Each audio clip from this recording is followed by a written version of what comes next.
Photo editing এর শব্দটা শোনার সাথে সাথে আমাদের মস্তিষ্কে যে অ্যাপটির কথা মনে পড়ে সেটি হচ্ছে অ্যাডোবি ফটোশপ। কিন্তু ধরুন কোনো একটি ছবির স্কেল রিপ্লেসমেন্ট করবেন অথবা ফরগেট করবেন কিংবা ধরুন ছবির ব্যাকগ্রাউন্ড ব্লার করবেন, হ্যাঁ এগুলো আপনি অ্যাডোবি ফটোশপ দিয়ে প্রফেশনাল ভাবে করতে পারবেন। But the problem is you have to do it manually. কিন্তু আজকে আমি আপনাদেরকে এমন একটি অ্যাপের সঙ্গে পরিচয় করে দেবো যেটির মাধ্যমে এগুলো করতে পারবেন, কিন্তু মাত্র এক ক্লিকেই। ব্যাপারটা শুনতে একটু আজব লাগলো, এটা সত্য। অ্যাপটির নাম হচ্ছে লুমিনার নিও। এই অ্যাপটির আর্টিফিশিয়াল ইন্টেলিজেন্সের মাধ্যমে আপনি সবচেয়ে কম সময়ে প্রফেশনাল লেভেলের ছবি এডিট করতে পারবেন without any kind of experience. তো লুমিনার নিউ সম্বন্ধে আমি প্রথম জেনেছিলাম পিক্সএমপারফেক্ট থেকে। আপনারা যারা ফটো এডিটিং এর ভিডিও দেখে থাকেন তারা এই চ্যানেলটাকে অবশ্যই চিনে থাকবেন। তো প্রায় 1 বছর আগে পিক্সএমপারফেক্ট লুমিনার নিউ নিয়ে কিছু ভিডিও বানিয়েছিল। তো সেখান থেকে আমি প্রথম পরিচয় পেয়েছিলাম অ্যাপটার। পিটার এমসিকি নানো লুমিনার এআই বা লুমিনার নিউ নিয়ে ভিডিও বানিয়েছিল। বাড়িতে আপনাদের বলে নেই, লুমিনার নিউ এবং লুমিনার এআই দুটি হচ্ছে স্কাইলুম নামক কোম্পানির একটি সফটওয়্যার। আমি পার্সোনালি দুটো ইউজ করেছি, বাট পার্সোনালি আমার কাছে লুমিনার নিউটা বেটার মনে হয়েছে। তো যাই হোক, আমরা সরাসরি অ্যাপে চলে যাই। তো আমরা অ্যাপে প্রবেশ করেছি। এখানে আমার পূর্বে এডিটকৃত ছবিগুলো আপনারা দেখতে পাচ্ছেন। তো আমি এখানে আমার থাম্বনেইলে ব্যবহারকৃত ছবিটি আমি এখন আপনাদের সামনে এডিট করব। তো এই হচ্ছে সেই ছবিটা, যদিও এই ছবিটার এডিটকৃত ভার্সনটি আমি আমার ফেসবুকে আপলোড দিয়েছিলাম। এই অ্যাপের কয়েকটি বিশেষ ফিচার রয়েছে, এগুলোর মধ্যে স্কেল রিপ্লেসমেন্ট হচ্ছে অন্যতম, one of the most favourite feature বলতে পারেন। আমরা একে একে সব ফিচারগুলোই দেখবো। তো আমরা প্রথম থেকে শুরু করছি, চলুন। তো ক্যাটালগ অপশনে আপনার সকল ছবি বা যেগুলো আপনার ইম্পোর্ট করেছিলেন সেগুলো পেয়ে যাবেন। এখানে রয়েছে প্রিসেট। ওকে, সো এখানে ডান দিকে অপশন রয়েছে এনহ্যান্স, পাশে রয়েছে এআই, মানে এটা আর্টিফিশিয়াল ইন্টেলিজেন্সের একটা ফিচার, অ্যাকসেন্টটা বাড়িয়ে দেয়। তো আপনারা দেখতে পাচ্ছেন আপনারা এটা 0 এবং এটা বাড়িয়ে দেওয়ার পর ছবিটা একটু এনহ্যান্স হয়েছে। সো আমাদের আকাশটা চেঞ্জ করতে হবে। যদিও আকাশটা আপনারা যদি চেঞ্জ না করতে চান, আপনারা চাইলে স্কাইটা এনহ্যান্স করতে পারেন। লাইক এখানে স্কাই এনহ্যান্সটা বাড়িয়ে দিচ্ছি, স্কাইটা অনেক এনহ্যান্স হচ্ছে। এখানে রয়েছে ডেভেলপ অপশন, এগুলো সচরাচর স্বাভাবিক নর্মাল অপশন। এই অপশনগুলো আপনারা ফটোশপ, অ্যাডোবি লাইটরুম এগুলো তো পেয়ে যাবেন। সো আমরা ল্যান্ডস্কেপ অপশনটা ইউজ করবো, এটা জোস। ওকে, ডিএসটি একটু বাড়িয়ে দিচ্ছি। তো গোল্ডেন আওয়ার বাড়িয়ে দিলে হবে কি, গোল্ডেন আওয়ার যে টাইমটা থাকে না, যে ফিল্ডে পাওয়া যায় মূল কথায়, তো এটা অ্যারাউন্ড 6 রাখবো। এখানে ক্রিয়েটিভের নিচে রয়েছে রিলেট। ভাই এই অপশনটা আসলে জোস ভাই। ধরুন আপনার একটা ছবি, যে ছবিটা হিউম্যান আছে প্লাস ব্যাকগ্রাউন্ড রয়েছে, তো সেই ক্ষেত্রে আপনার এখানে রয়েছে ব্রাইটনেস নিয়ার, ব্রাইটনেস ফার। এবার আমরা আমাদের কাঙ্ক্ষিত অপশনটা চলে আসলাম। তো এখানে রয়েছে স্কাই সিলেকশন। তো এখানে রয়েছে স্কাই সিলেকশন, এই অপশনটা ক্লিক করলে আপনারা অনেকগুলো প্রিসেট পাবেন। লাইক এখানে করছেন all sky, blue sky, bright blue sky, কয়েকটি অপশন রয়েছে। যাই হোক, আমরা যে কোনো একটি স্কাই সিলেক্ট করবো, আমরা এটা সিলেক্ট করলাম। ওয়াও, দেখতে পাচ্ছেন আপনারা স্কাইটা রিপ্লেসমেন্ট হয়ে গেছে। আমরা চাইলে এখান থেকে স্কাই চেঞ্জ করতে পারবো। লাইক আমরা অন্য একটা স্কাই সিলেক্ট করলাম, সানসেট 2, আমরা চাইলে এটা সিলেক্ট করতে পারি, সানসেট 1।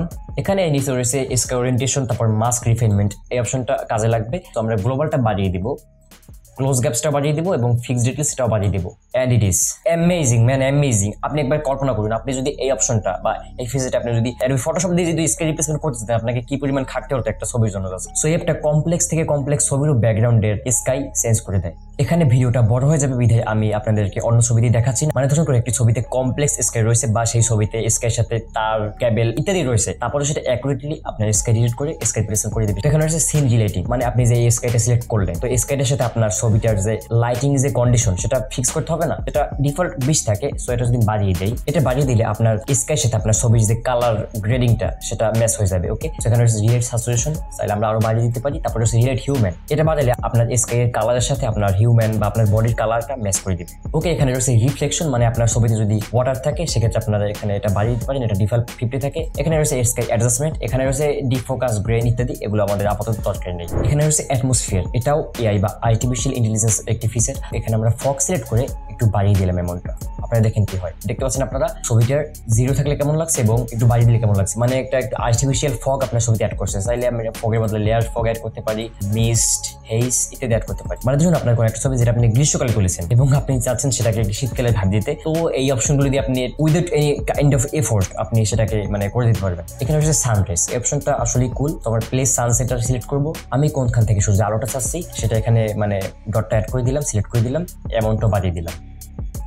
দেখতে পাচ্ছেন আপনারা অ্যামাউন্টটা বাড়ানোর সাথে সাথে আপনার ছবিটার সানলাইটে বেড়ে যাচ্ছে এবং একটা আর্টিফিশিয়াল সানলাইট ছবিতে অ্যাড হয়ে যাচ্ছে। আপনারা চাইলে এগুলো কন্ট্রোল করতে পারবেন। তো এটা আমরা এখানে সানলাইট অ্যাড করবো না, তো এটা রিসেট করে দেবো। এখানে হচ্ছে ড্রামাটিক, চাইলে আপনারা এটার মাধ্যমে আপনার ছবিকে ড্রামাটিক লুক দিতে পারেন। এখানে হচ্ছে মুড, টোনিং, মেড ইত্যাদি। বাট এখানে একটা ইন্টারেস্টিং ফিচার হচ্ছে, সেটা হচ্ছে মিস্টিক্যাল। এই যে ফিচারটা, এই ফিচারটা আপনি সাধারণত ফটোশপ বা একটু পাবেন না। এই ফিচারটার মাধ্যমে আমি এটা যদি বাড়িয়ে দিই, সেক্ষেত্রে আপনার ছবিতে একটা মিস্টিক একটা গ্লো, ড্রিমি ভাব চলে আসবে। ঠিক গ্লো না, একটা ড্রিমি ভাব চলে আসবে। মানে এটা আমি এখন 36 দিয়েছি, দেখতে পাচ্ছেন আমার ছবিতে একটু মিস্টিক একটা ড্রিমি ভাব চলে এসেছে। মানে বিফোর থেকে আপনাদের একটু বেশি মানে ভালোই পার্থক্য লক্ষণীয়। যেমন 0 কেমন একটা হার্ড শার্পনেস এবং বারের সাথে ছবিটার সফট একটা ভাইব চলে আসছে। যাই হোক, এখানে পরের অপশনটা হচ্ছে গ্লো। এই অপশনটা নিয়ে আমার বিস্তৃত বলতে হচ্ছে ভাই, আমি অনেককেই দেখেছি অ্যাডোবি ফটোশপ দিয়ে অনেক প্যারা খাইয়ে তারপর একটা ছবিতে ড্রিমি গ্লো অ্যাড করতে। বাট অ্যাপসটির মাধ্যমে মানে কোনো প্যারা ছাড়াই আপনি জাস্ট এই সফট ফোকাস দিলাম, জাস্ট বাড়াই দিলাম, এই দেখছেন আপনি এটা ড্রিমি গ্লো চলে এসেছে জাস্ট। আপনি যদি এটা মানে অ্যাডোবি ফটোশপ দিয়ে করতে যেতেন তাহলে আপনার কত কাহিনী করতে হতো সেটা আপনারা জানেন। এর আগে যখন এই সফটওয়্যারগুলো ছিল না তখনও আমরা ফটো এডিটর আছি, আমরা এগুলো অ্যাড করেছি ছবিতে কোনো কারণে দরকার হলে, কিন্তু অনেক প্যারা খাই অ্যাড করতে হয়েছে ভাই। দেখতেছেন একটা সফট ফোকাস চলে এসেছে, এটা আমি অ্যারাউন্ড 2-3 দিব কারণ এখানে বেশি দরকার নেই। বাই দ্য আপনাদের আরেকটা অপশন দেখানো হয়নি, এখানে আমি যা এতক্ষণ এডিট করেছি সবগুলো এডিট অপশনে চলে এসেছে। যেমন প্রথম থেকে আমি এডিট করেছি ইনহ্যান্স, ডেভেলপ, ল্যান্ডস্কেপ ইত্যাদি। আমরা আবার চলে যাচ্ছি গ্লোতে। এবার আমরা এটা একটু গ্লো অ্যাড করবো। এতক্ষণ আমরা সফট ফোকাস অ্যাড করেছি, সো গ্লোটা বাড়িয়ে দিলে হবে কি আপনার ছবিতে যে হাইলাইট পোর্শন বা হোয়াইট পোর্শন আছে না, গ্লো ভাব চলে আসবে। ওকে, সো এটা অ্যারাউন্ড 11 করে দিলাম, এনাফ। ওকে, সো এটা একটা ইন্টারেস্টিং অপশন, পোর্ট্রেট বুকে। এটা আপনি যদি বাড়িয়ে দেন সেক্ষেত্রে অ্যান্ড হিয়ার ইট ইজ, দেখতে পাচ্ছেন আপনারা এই পোর্ট্রেট বুকে অপশনটার মাধ্যমে কত একুরেটলি একটি ব্যাকগ্রাউন্ড ব্ল্যাক ছবিটা অ্যাড হয়ে যাচ্ছে। এটিও যদি আপনি ফটোশপ দিয়ে করতে যেতেন ভাই কি পারেন নিতে হইতো সেটা আপনি ভালো করেই জানেন। নিচে রয়েছে ফেস এবং এখানে এই সব অপশনগুলো হচ্ছে এআই এর, দেখতে পাচ্ছেন পোর্ট্রেটের ভিতরে এআই মানে সবগুলো এআই। এখানে আইসি ক্লিক করব, আইসি ক্লিক করে অরিজিনাল থেকে আমরা ব্লু করে দেবো। এক্ষেত্রে আমি যদি ছবিটা জুম করি সেক্ষেত্রে আমি বিশের একটা পার্থক্য দেখতে পাবো। এখানে এটা ব্লু করে দেওয়ার সাথে সাথে আমার চোখ আই ব্লু হয়ে গেছে। সো আমি এখানে আইরিশ ভিজিবিলিটি বাড়িয়ে দিব, iris flare, enlarge eyes, eye whitening, eye enhancer, প্রতিটা অপশন একটু বাড়িয়ে দিব, তাহলে আপনারা একটা মেজর পার্থক্য দেখতে পাবেন। এন্ড হিয়ার ইট ইজ, আমি এই ছবিটায় যে আমার আইয়ের কালার চেঞ্জ করলাম সেটা মানে অরিজিনাল নাকি ফেক সেটা বুঝ আসছে না। এবার আমি অন অপশন চলে যাবো স্কিন। সো এটার অ্যামাউন্টটা বাড়িয়ে দিব। স্কিনের অ্যামাউন্টটা বাড়ালে হবে কি আপনার ছবিতে একটা স্মুথ ভাব চলে আসে। হয়তো ভালো বুঝে যাচ্ছে না বাট আপনারা একটু হলো পার্থক্য লক্ষ্য করতে পারবেন। এখানে হচ্ছে বডি, এটা জাস্ট বডির শেপ কমিয়ে দিলে আপনার বডির যে শেপ সেটা কমে যাবে। আপনি যদি আবার বডির শেপ বাড়াচ্ছেন সেক্ষেত্রে এটা বেড়ে যাবে। ওকে, সো প্রফেশনাল সুপার কন্ট্রাস্ট, এই অপশনটা জাস্ট হাইলাইট কন্ট্রাস্টটা বাড়িয়ে দিব। দেখতেছেন বিফোর এন্ড হাইলাইট কন্ট্রাস্টটা বাড়ানোর পর হাইলাইটের ভিতরে একটা কন্ট্রাস্ট অ্যাড হয়ে গিয়েছে এবং এই অপশনগুলো ভাই লাইটরুমে নাই, ভাই ফটোশপেও অনেক প্যারেনই করতে হয়। কালার হারের মধ্যে চলে যাবো।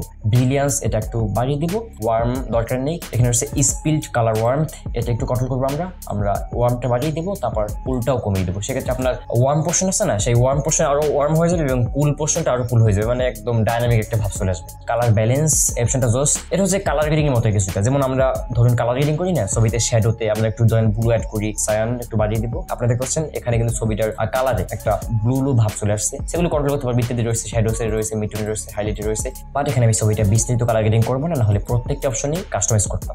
যাই হোক, আপনারা যতক্ষণ ভিডিওটা দেখলেন আপনারা দেখেছেন ছবিটা আগে কি ছিল এবং এখন কেমন আছে। আমি কোনো রকম লাইটরুম, ফটোশপ, কোনো রকমের এইসব অ্যাডোবি সফটওয়্যার বা অন্য কোনো সফটওয়্যার ছাড়াই, শুধুমাত্র এই সফটওয়্যার মাধ্যমেই কোনো রকম এফোর্ট ছাড়াই ছবিটা এডিট করে ফেলেছি। দেখতে পাচ্ছেন আপনারা এই ছবিটা দেখে মনে হচ্ছে প্রফেশনাল এডিট করা এবং অনেক প্যারাইন এডিট করা হয়েছে ছবিটা, সেটাই বুঝাচ্ছে। বাট আপনারাই জানেন, আপনারাই দেখেছেন ছবিটা আমি কিভাবে এডিট করেছি। যাই হোক, ভিডিওটা অনেক বড় হয়ে গেছে, আমি আর ভিডিওটা বড় করতে চাচ্ছি না। আপনারা অ্যাপটি ইনস্টল করে যদি একটু ঘাটেন বা ইউটিউবে অন্য কোনো ভিডিও দেখেন সেক্ষেত্রে আপনারা দেখতে পাবেন অ্যাপটি দিয়ে কি করা সম্ভব। আর ফাইনালি এটাও দেখে দিচ্ছি ছবিটা এক্সপোর্ট করবেন কিভাবে। এখানে রয়েছে শেয়ার, এখানে রয়েছে ফোল্ডার, এখানে কোয়ালিটি 100 রেখে এক্সপোর্ট দিতে পারেন, সিম্পল। যাই হোক, ভিডিওটা মোটামুটি ভালোই বড় করে ফেলেছি, আর বড় করতে চাচ্ছি না। তো সবাই ভালো থাকবেন, সুস্থ থাকবেন, আপনাদের সাথে দেখা হবে অন্য কোনো ভিডিওতে।